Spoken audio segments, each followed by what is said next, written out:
जय श्री राम।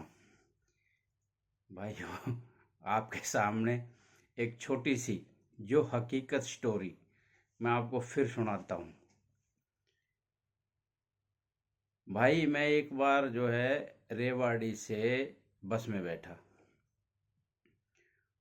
और जयपुर आना था भैया।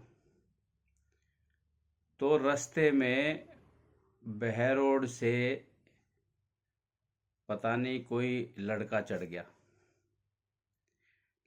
गया तो भैया हरियाणा रोडवेज थी, उसमें भीड़ थोड़ी सी ज़्यादा थी। तो भैया कंडक्टर तो बेचारा बोलता रहा, भाई फ्लाइंग आएगी फ्लाइंग आएगी, टिकट ले लो टिकट ले लो। भाई, एक बच्चे ने ऐसी कलाकारी की कि ना तो टिकट ली, और जब चेकिंग आ गई,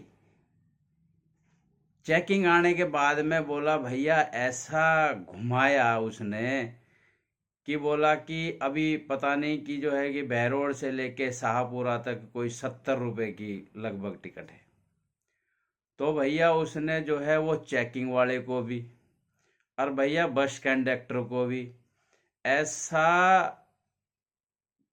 टोपी पहनाई एक किस्म की कि बोला कभी तो मैंने 100 रुपये दिया इनको, इन्होंने 80 रुपये की टिकट दी, कि कभी बोल रहा है कि मेरे को टिकट तो लिया पर वो गिर गया। भैया उस बच्चे ने ऐसी टोपी पहनाई कि उस बेचारे कंडक्टर का तो बेड़ा हो गया गर्क।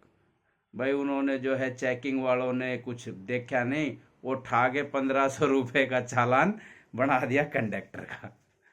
अब कंडक्टर का चालान बन गया तो बेचारा एजेड आदमी था, हालांकि उसने तो भाई वो बोलता ही है कि यार भाई सब टिकट ले लो टिकट ले लो, पर उस बच्चे ने भाई ना तो टिकट लिया और ना ही उसने जो है पैसे दिए उसको, ऊपर से टोपी और पहना दी।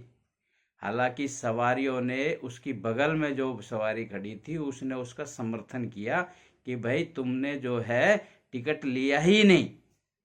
किसका? कंडक्टर का समर्थन किया कि इस लड़के ने टिकट लिया ही नहीं, इसने पैसे आपको दिए ही नहीं। भैया उस कंडक्टर साहब ने उस सवारी का नंबर ले लिया, और नंबर ले लिया इसके लिए तो बोलते हैं जो सच्चाई होती है वो छुप नहीं सकती। खुशबू आ नहीं सकती कागज के फूलों से, सच्चाई झुक नहीं सकती झूठे वसूलों से। ये जो हकीकत है, जो बड़े बुजुर्ग जो कह के गए हैं, जो ये सच्चाई है, जो लिख दी तो लिख दी। इसलिए मैं जो है आपको ये बता रहा हूं कि सच्चाई की हमेशा जीत होती है। थोड़ा सा टाइम लगता है, थोड़ा सा वो बंदा परेशान होता है, परंतु सच्चाई की जीत हमेशा होती है। जीत कैसे हुआ? उसी के बाद कुछ दिन के बाद भाई हमारा फिर वही बस मिल गई रेवाड़ी से जयपुर के लिए, वही कंडक्टर वही बस, रेवाड़ी डिपो की बस फिर मिल गई हमें। करीबन अभी 15-20 दिन पहले की बात है। तो भैया फिर मिल गई वो बस, तो वो साहिबान कंडक्टर साहब वो फिर मिल, अब उसको देखते ही जो है कि हमें वो बात याद आ गई कि हमने बोला कि साहब अब तो कोई सवारी नहीं मिलती है, आज देख लेना थोड़ा सा, कोई ऐसी सवारी ना हो जो टोपी पहना दे आपको। तो बोलता है कि बोला साहब आप भी थे क्या उस बस में उस दिन? मैं बोला कि हाँ साहब हम भी थे, ठीक है, आपके ड्राइवर सीट के तीसरी सीट पे हम बैठे थे। हालांकि वो बात सच्ची थी। बल्कि क्या हुआ साहब, आपका 1500 रुपये का जो है चालान किया था चेकिंग वालों ने, तो उसका क्या रहा? बोला नहीं साहब, वो जो है कि दोबारा जब गए तो जीएम ने वो जो है जो बंदा के नंबर लिया था उन्होंने उसको बुला के उससे बात की, उसको फोन पे बात किया, तो उन्होंने बताया कि साहब ये निर्दोष है। और हकीकत ही वो कंडक्टर बिल्कुल उसका रिकॉर्ड एकदम साफ है।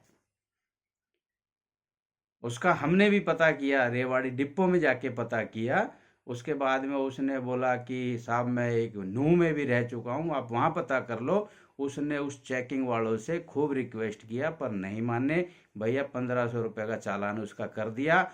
और उसके बाद में जब वो जीएम के पास में चला गया तो वो चालान जीएम ने फाड़ दिया। कहने का मकसद है सच्चाई की जीत हुई। पर इसी के साथ एक सीख और मिलती है कि भैया उस बच्चे के माँ बाप कितने ईमानदार होंगे, कितने सेंसियरिटी होंगे, कितने अच्छे होंगे, वो उस बच्चे ने वहां जाहिर कर दिया। तो इसी के साथ मैं आपको फिर प्रार्थना करता हूं कि बच्चों को ये शिक्षा ना दीजिए जो कि आपके कारण आपका नाम खराब करें, आपका नाम बदनाम करें और किसी की बद्दुआ लगे। इससे अच्छा तो भैया अपने 10, 15, 20, 25, 30 रुपए की टिकट ले लो। नहीं है उससे रिक्वेस्ट करो, साहब मेरे पास में तो इतने जेब में इतने पैसे हैं, प्लीज आप इसको एडजस्ट कर दो। मैं ये कहता हूँ हर चीज का रिक्वेस्ट से काम संभव हो जाता है। वो हो सकता है कि उसी टिकट को आपको वहां तक पहुंचा भी दे और आपको वो आपकी हेल्प भी कर दे, बशर्ते उस बच्चे ने अपना माँ बाप का नाम डुबोया। उसके बाद में उसने उसको टोपी पहनाई।